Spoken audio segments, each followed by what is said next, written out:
Oi galera, tudo bom com vocês? Nesse vídeo eu vou estar falando um pouco sobre a MP 910, ou mais conhecida como MP da grilagem, que foi uma medida provisória editada pelo Bolsonaro no final do ano passado e que teve a vigência de 120 dias. Ela acabou, se eu não me engano, em maio. Vou estar falando um pouco sobre o que mudou nesse período em que ela estava vigente. Primeiramente, eu vou estar explicando o que é uma MP. Uma medida provisória, ela é uma lei editada pelo presidente da República que entra em vigor no dia que ele publicou ela. Então, vamos supor, eu, Fernanda, futura presidente da República, só que não.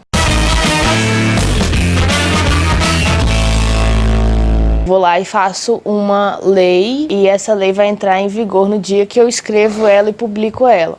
Ah, agora eu entendi! Ao contrário das outras leis, elas não são assim rápidas igual a medida provisória, não. Agora eu saquei! Uma lei federal, ela precisa passar primeiro pelo Congresso Nacional, tanto pelo Senado Federal, pela Câmara dos Deputados. Então, vamos supor, a Câmara dos Deputados criou um projeto de lei. Esse projeto de lei vai ter que ter a aprovação dos deputados, depois vai passar para o Senado, vai ter que ter a aprovação do Senado. Se o Senado quiser mudar alguma coisinha, aí vai ter que voltar esse texto alterado novamente para a Câmara dos Deputados e vai ficar nessa tramitação até as duas casas entrar em um consenso e aprovar a lei. Então, no caso da medida provisória, o presidente que vai fazer aquela lei sozinho, porque a medida provisória ela tem um caráter emergente, um caráter de grande importância naquele momento. Então, ela não precisa de tomar tanto tempo igual as leis normais para poder ser publicada, entendeu? E entrar em vigor.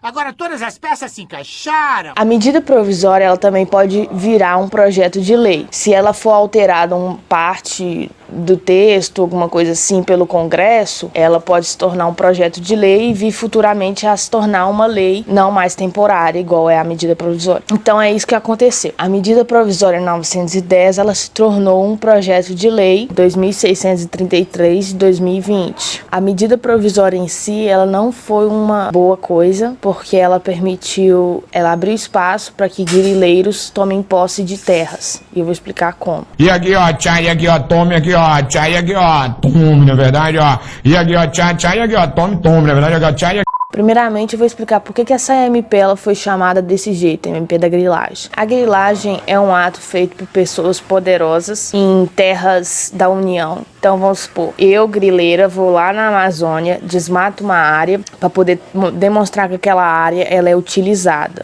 para uma futura regularização fundiária. Então, eu desmato aquela área, pego a madeira, vendo a madeira, depois coloco umas cabeças de gado lá naquela área.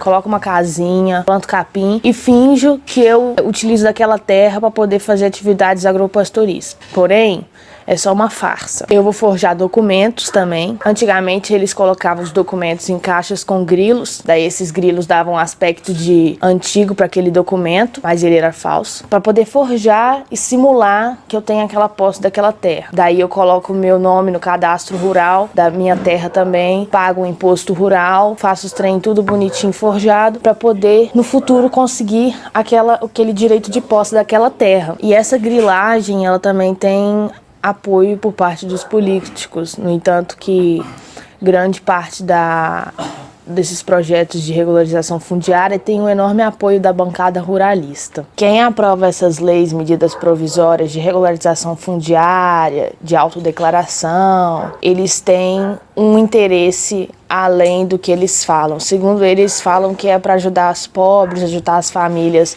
que mexem com a agricultura familiar. Porém, é muito mais do que isso, porque segundo o dado da BBC News Brasil, 19% das terras ficava com 90% dos requerentes da regularização fundiária, enquanto que 63% da terra ficava apenas com 5,7%, ou seja, uma pequena parcela de pessoas concentrava um grande número de terras, enquanto um grande número de pessoas tinha apenas um pouco de terra. Então, O alvo da medida provisória são as terras públicas não destinadas. O que são terras públicas não destinadas? São terras da União que não têm uma função social, que não foi definida uma função social. Vamos supor, tem lá aquele vago, paisagem lá, várias árvores, mas aquela área ela não foi reservada para proteção ambiental, ou então não foi destinada para alguma economia, alguma coisa assim. Ela está ali vaga, sem nenhuma função.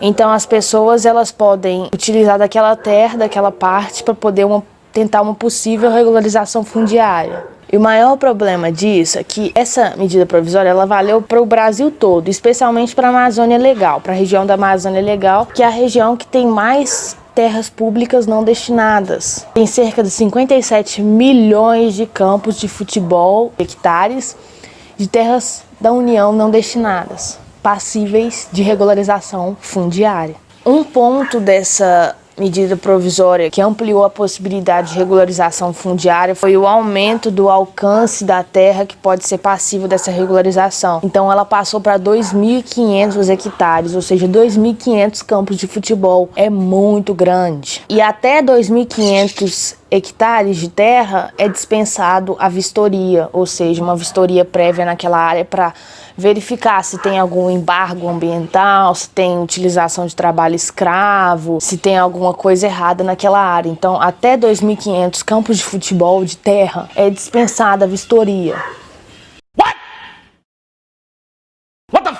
A vistoria naquela área só será feita se tiver algum problema notificado por um órgão ambiental federal naquela terra. Ou seja, se tiver algum problema ambiental lá e nenhum órgão federal ambiental for notificar, é dispensada a vistoria. Além disso, a vistoria vai verificar se naquela área há um respeito à legislação ambiental e se há utilização de mão de obra análoga a escravo. Mas aí eu te pergunto, como é que a pessoa sem ir lá, porque ela é dispensada até 2.500 hectares, correto? Então, como é que primeiramente, que o governo brasileiro ele não consegue notificar e autuar todos os territórios que têm problemas ambientais, com a questão ambiental. Segundo, que como é que você vai identificar se uma área está utilizando uma mão de obra análoga à escrava sem você ir lá para poder fazer a vistoria? Então, assim, até 2.500 hectares é dispensada a vistoria. Não tem como você comprovar se tem um problema ambiental se está utilizando um trabalho escravo. Além disso, eles utilizaram o argumento de que até 2.500 hectares, eles vão utilizar dessa vistoria, eles vão fazer uma vistoria via documento. Então, eles vão ver se aquela terra tem algum documento de problema ambiental, algum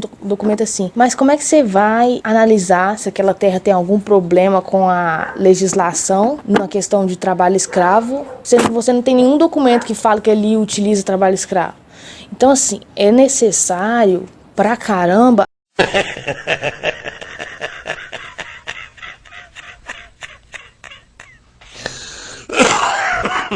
a vistoria para averiguar essas situações. Outra questão que alterou no período dessa medida provisória foi a Lei 8.666, a lei que fala sobre as licitações. Então, assim, eles colocaram lá na medida provisória que uma terra de até 2.500 hectares, ou seja, campos de futebol, é dispensado a licitação.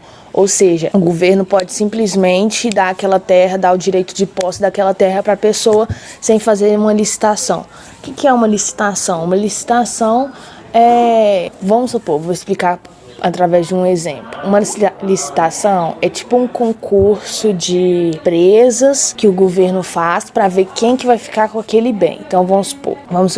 Eu sou diretora de uma escola estadual e aí eu preciso de comprar mesas para minha escola estadual. Então eu vou fazer uma licitação, vou abrir um edital, vou publicar esse edital e aí as empresas privadas ou públicas vão concorrer a essa licitação para ver quem que vai ganhar essa licitação. Então quem que tem o melhor custo-benefício e que está entre as características que eu coloquei no edital, para poder ver quem que vai ganhar e vai dar esse bem para mim, que é as mesas, né, da escola, e eu vou dar o dinheiro em troca. Então, licitação basicamente é isso. No caso das terras, o governo ia ceder a terra através da licitação. Então, acima de 2.500 hectares, o governo cede a terra através da licitação e recebe um dinheiro em troca.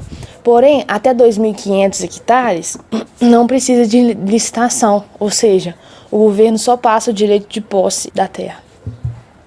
Daí tem um problema aí, né, uma desvantagem, porque acaba que a União perde por arrecadar dinheiro dessas terras. E algumas pessoas vão pensar assim, mas a agricultura familiar não tem dinheiro, não tem condições de pagar por uma terra. Tudo bem que eu até entendo que áreas pequenas de agricultura familiar, eles não tenham direito, eles não tenham condições a pagar por um preço para poder ganhar aquela terra, mas uma área de 2.500 hectares, ou seja, 2.500 campos de futebol, uma área imensa, imensa, para a União simplesmente dar aquela terra sem receber o dinheiro em troca. Outra questão nessa medida provisória que foi colocado é que quem que vai fazer esse processo de regularização fundiária vai ser o INCRA e o Ministério da Economia. Eles não colocaram o Ministério do Meio Ambiente no meio, sendo que essas terras, a maioria dessas terras, elas deveriam ser de proteção ambiental. Então, o Ministério do Meio Ambiente ficou de fora. E outra crítica que eu faço a essa medida provisória é que ela foi feita num período pós-queimadas na região da Amazônia. Então, foi no ano passado, lá em agosto, setembro, que teve aquelas ondas de queimadas criminosas na Amazônia, que o céu ficou preto, todo mundo achou que era o fim do mundo. Aí o Bolsonaro vai e edita essa medida provisória. Então, eu te pergunto assim, essas queimadas, elas foram criminosas. Você tá falando sério? E aí depois o Bolsonaro vai e faz uma medida provisória de regularização fundiária que aumenta o tamanho da terra, que é passivo de regularização fundiária, logo após as queimadas, sendo que os grileiros vão lá, queimam a área, limpam a área, para poder fingir que aquela terra é utilizada economicamente. Estranho, né? Então, após esses acontecimentos aí, tanto dessa medida provisória, da fala do Ricardo Salles, do ministro do Meio Ambiente Brasil, falando que tem que passar a boiada. Então, esses acontecimentos aí repercutiu de maneira negativa no estrangeiro. Only 3 reals. 3 reals? Yes, 3 reals. 3 reals. I can't believe it. 3 reals. 3 reals. With the fabric, the texture, all these details. Yeah, 3 reals. 3? Yes, 3 reals. 3 reals. Yes, bitch, 3 reals. 3 fucking reals. No entanto, que a gente perdeu investimentos externos da União Europeia, de outros países, que davam dinheiro pra gente simplesmente proteger a Amazônia. Ou seja, triste, né? Então a gente perdeu parte desse dinheiro porque algumas pessoinhas estavam indo lá e desmatando a Amazônia. Então eu acho assim, a gente tem que entender que além de potência econômica, um país ele pode ser potência ambiental. O Brasil, principalmente com essa extensão territorial que a gente tem, com a Amazônia, que a maior parte da Amazônia está no Brasil, a gente devia proteger aquela parte e receber do estrangeiro. 3 reals? Yes, 3 reals. 3? 3 reals. I can't believe it. 3 reals. 3 reals. Ah, vá merda, porra! Pra proteger aquela parte, entendeu? Sim. Não é uma coisa tão difícil. É sim. O Brasil, além dele ser uma potência econômica nessa questão agrária, pecuária, a gente é uma potência ambiental, entendeu? Sim. E sem contar que a nossa vida não é só economia, plantar soja, criar gado, exportar essas coisas, não. A gente também vive de saúde. E a saúde, ela tá diretamente ligada ao meio ambiente. As condições climáticas, as condições daquele meio ambiente. A gente precisa de respirar. Tá ligado? Jura? Jura? Sério, jogador? Então naquela época que tava tendo aquelas queimadas na Amazônia, você acha que aquilo era saúde, que a gente tava respirando saúde? Não. Poluição, cara. Então assim, o Brasil ele devia investir mais nessa parte ambiental, criar programas de proteção ambiental para poder melhorar nossa reputação lá fora, pra gente receber mais dinheiro para proteger aqui. Não sei se você sabe, mas Eu? Não sabia. Mas tem um crédito de carbono, que basicamente funciona assim. Os países que não têm uma floresta, que não tem algo para poder puxar aquele carbono e utilizar aquele carbono, que eu não sei se você sabe, mas... Ai, você tá me tirando? As plantas, elas utilizam carbono para fazer fotossíntese e liberar oxigênio no meio ambiente. Tá ligado? Jura? Jura? Então, aqueles países que não têm isso, eles pagam para outros países que têm isso. E no caso do Brasil, a gente tem muita floresta, entendeu? Muita floresta para poder puxar o carbono e devolver o oxigênio, cara. Então é isso, o Brasil é uma potência ambiental.